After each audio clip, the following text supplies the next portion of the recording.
لیکن ہمارے پیارے شیخ فرماتے تھے جب محبت سے کام بن رہا ہے تو ڈنڈے بازی کیا کرتا ہے بھائی؟ لوگوں کو کائے کو مایوس کرتا ہے؟ جنت کی خوشخبریاں سناؤ، کبھی مزہ آئے گا. او مالا عین رأت ولا اذن سمعت ولا خطر علی قلب بشر. وہ جنت کی نعمتوں کسی نے دیکھا نہیں، کسی نے سنا نہیں، کسی کے دل میں خیال نہیں گزرا. مولوی فرحان نے بتایا کہ ایک اللہ والے نے سب اپنے متعلق ان سے فرمایا سوچو بھائی جنت کیسی ہوگی، سوچو بھائی سوچو بھائی سوچو بھائی. سوچ لیا جنت کیسی ہوگی؟ ہاں.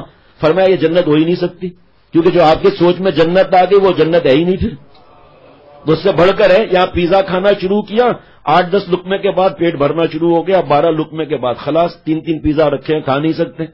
اور جنت میں اور جیسے ایک لقمہ کھایا مزہ آیا، دوسرے لقمے میں مزہ کم ہوگا، ہوتے ہوتے اب مزہ ہی نہیں آ رہا، اب تو پیٹ فل ہو گیا، چاہے اس نے زیادہ بھی کھا لیا جو نہیں کھانا چاہیے. تو جنت کی نعمتوں کیسے کوئی گن سکتا ہے بھائی؟ پیزا کھایا، آخر آستے آستے مزہ ختم ہو گیا.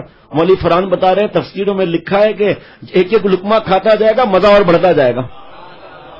پورے ورلڈ میں پیزا کا ٹیسٹ ایک آپ کو ملے گا، پورے ورلڈ میں ایک ہی ٹیسٹ ملے گا، اس سے نہ اوپر نہ کم، ایک ہی اسٹینڈرڈ ہوتا ہے.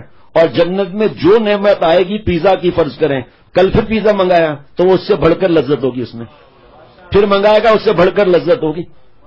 حضرت نے فرمایا بچوں کو بھی اس طرح سکھاؤ کہ بیٹا تمہیں کون سی چیز پسند ہے؟ ابا ہمیں جو ہے مرغا بہت پسند ہے.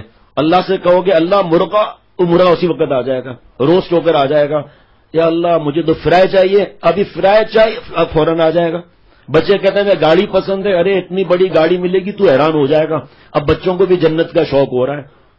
ابا جنت کیسے ملے گی؟ کہ ماں باپ کو ناراض مت کرو، نماز پڑھو، دعائیں مانگو، فلمیں مت دیکھو، ویڈیو گیم مت کھیلو، پٹاخے مت پھوڑو، اپنے والدین کی بے عزتی مت کرواؤ.